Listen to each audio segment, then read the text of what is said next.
खबर उत्तर प्रदेश के कानपुर से है, जहां समाजवादी पार्टी गठबंधन की विशाल जनसभा का आयोजन किया गया। अकबरपुर लोकसभा प्रत्याशी राजा रामपाल के समर्थन में राष्ट्रीय अध्यक्ष पूर्व मुख्यमंत्री अखिलेश यादव ने जनसभा को संबोधित किया। महंगाई, बेरोजगारी, स्वास्थ्य, शिक्षा, कानून को लेकर भाजपा पर कड़ा प्रहार किया। लोकसभा प्रत्याशी राजा रामपाल को जनता से जिताने का वादा लिया। विशाल जनसभा में दूर दूर से आए बेरोजगारों की भीड़ और लोगों का जनसैलाब उमड़ पड़ा। पुलिस प्रशासन को काफी परेशानी का सामना करना पड़ा। पूर्व मुख्यमंत्री ने भारत का संविधान बचाने की जनता से अपील की। उत्तर प्रदेश के कानपुर से अभयजीत सिंह की रिपोर्ट। जी, जो बीजेपी सरकार मात्र 8 सीटों के लिए पंजाब में बेईमानी कर सकती है मेयर चुनाव के लिए, वो इस 400 सीटें पाने के लिए वो दावा कर रहे हैं, वो कितनी बेईमानी करेंगे। पहले तो यहाँ की जनता को सचेत रहना चाहिए, क्योंकि उनका वोट वो दे समाजवादी पार्टी को, कांग्रेस को, गठबंधन को वोट चला जाए। बीजेपी को इस बात का जनता को ध्यान रखना पड़ेगा। जी, आपको क्या लगता है कि बेरोजगारी और महंगाई किस सीमा तक है और ये सरकार कहां तक अपने आप को सही पा रही है? बेरोजगारी और महंगाई बहुत बड़े मुद्दे हैं। जी, आपको एक उदाहरण दे दें, अगर आप लोगों की जानकारी में हो। जी, मोदी सरकार ने उन कानूनों को हटा दिया है जी, जिन कानूनों की मदद से अनाज, दाल, चावल, फल, सब्जी पर काला बाजारी होने पर लगाम लगती थी। यानी मोदी सरकार ने खुला निमंत्रण दिया है कि आप काला बाजारी करो। काला बाजारी होगी तो महंगाई बढ़ेगी, महंगाई बढ़ेगी तो बेरोजगारी भी बढ़ेगी। मोदी सरकार दावा करती है कि 80 करोड़ लोगों, गरीब लोगों को उन्होंने राशन दिया है। सबसे शर्म की बात है कि 80 करोड़ गरीब हो कैसे गए। शर्म की बात है कि भारत देश की आबादी 140 करोड़ है और उसमें से आधे से अधिक जनता को गरीब कर दिया गया। ये शर्म की बात है और वो लोग उपलब्धि बताते हैं। ये उपलब्धि नहीं है, ये शर्म की बात है। कुलवंत जी सर, ये बताइए, क्या ये सरकार जो आज समाजवादी पार्टी दावे कर रही है और ये कहां तक अपने आप को सही पाती है और आप लोग कहां तक इनके समर्थन में पूरी तरीके से विश्वास जताना चाहते हैं? समाजवादी पार्टी का आप बैकग्राउंड देखो, उन्होंने शिक्षा के लिए बहुत काम किया है, उन्होंने युवाओं के लिए बहुत काम किया है। अभी माननीय राष्ट्रीय अध्यक्ष जी ने एक बात कही थी कि वो जब आएंगे तो अग्निवीर जैसी बीमारी को सेना से हटा देंगे। ये बीमारी है, ये देश के लिए, युवाओं के लिए बीमारी है। और आपको क्लियर बता दूं, अगर ये युवाएं अगर चाहें तो जहां चाहें वहां सत्ता हिला सकते हैं। इन युवाओं के भविष्य के लिए माननीय राष्ट्रीय अध्यक्ष अखिलेश यादव जी लड़ रहे हैं। तो अखिलेश जी, इस बार आपको क्या लगता है पूरी तरीके से आप लोग कितनी सीटें पा सकते हैं? अगर ईमानदारी से चुनाव, जैसे मैंने पहले कहा है जी, तो बीजेपी सरकार कहीं भी नहीं है। अगर ईमानदारी से चुनाव होगा तो बीजेपी 400 छोड़िए 40 लाने को तरसेगी।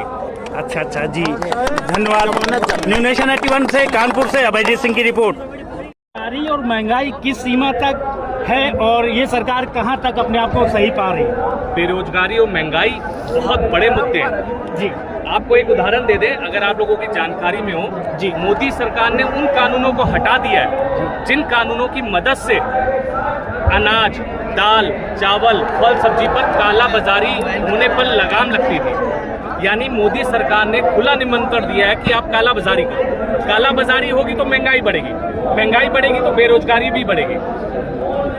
मोदी सरकार दावा करती है कि 80 करोड़ लोगों, गरीब लोगों को उन्होंने राशन दिया है। सबसे शर्म की बात है कि 80 करोड़ गरीब हो कैसे गए।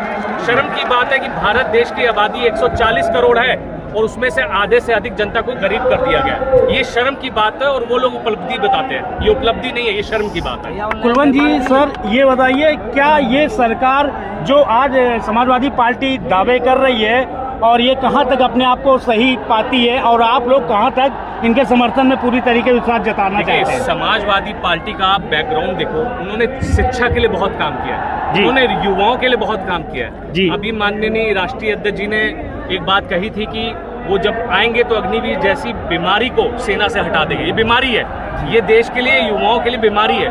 और आपको क्लियर बता दूं, अगर ये युवाएं अगर चाहें तो जहां चाहें वहां सत्ता हिला सकते हैं। इन युवाओं के भविष्य के लिए माननीय राष्ट्रीय अध्यक्ष अखिलेश यादव जी लड़ रहे हैं।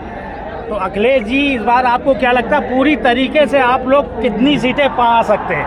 अगर ईमानदारी से चुनाव, जैसे मैंने पहले कहा है जी, तो बीजेपी सरकार कहीं भी नहीं है। अगर ईमानदारी से चुनाव होगा तो बीजेपी 400 छोड़िए 40 लाने को तरसेगी। अच्छा जी, धन्यवाद। न्यू नेशन 81 से कानपुर से अभयजीत सिंह की रिपोर्ट। Thank you.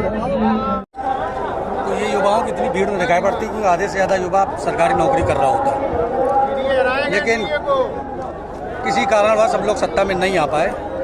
2024 में इंडिया गठबंधन का अलायंस हुआ और आज उसका जोश खरोश आपको देखने को मिल रहा है। युवा बेरोजगारी इतनी भारतीय जनता पार्टी की सरकार में हुई है, लोग बहुत परेशान हैं, किसान परेशान, नौजवान परेशान, महिलाएं परेशान, सब परेशान हैं। क्या होना चाहिए? चुनाव का परिणाम क्या लगता है आप लोगों को? परिणाम इंडिया गठबंधन के पक्ष में होगा, पीडीए ही एनडीए को हराएगा और सरकार बनने जा रही है 2024 में इंडिया गठबंधन। लड़ाई हो रही है मुद्दों पे लड़ाई हो रही है, मुद्दों पे लड़ाई हो रही है। जी चाचा जी, जो सरकार अच्छे मुद्दे देगी वो सत्ता में रही है, वो सत्ता में रही है, बगैर मुद्दे वाली कोई सरकार नहीं रही है। तो क्या ये सरकार जो अभी प्रेजेंट टाइम पे है सत्ता पे, क्या वो गरीबों और बेरोजगारी, महंगाई कुछ नहीं देख रही है? ये कुछ नहीं देख रही है, ये जात पात देख रही है, मंदिर मस्जिद देख रही है। इससे कोई भला नहीं होने वाला है युवाओं का, इससे कोई भला नहीं कर सकती है। अगर कोई भला कर सकती है तो वो गठबंधन की सरकार कर सकती है, जिसने अपने मैनिफेस्टो में बड़े बड़े जो वादे किए वो निभाई भी।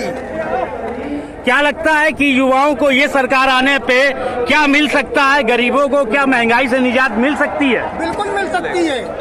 इसी वजह से आप परिवर्तन देख रहे हैं, ये लहर देख रहे हैं आप। न्यू नेशन 81 से कानपुर की अभयजीत सिंह की रिपोर्ट।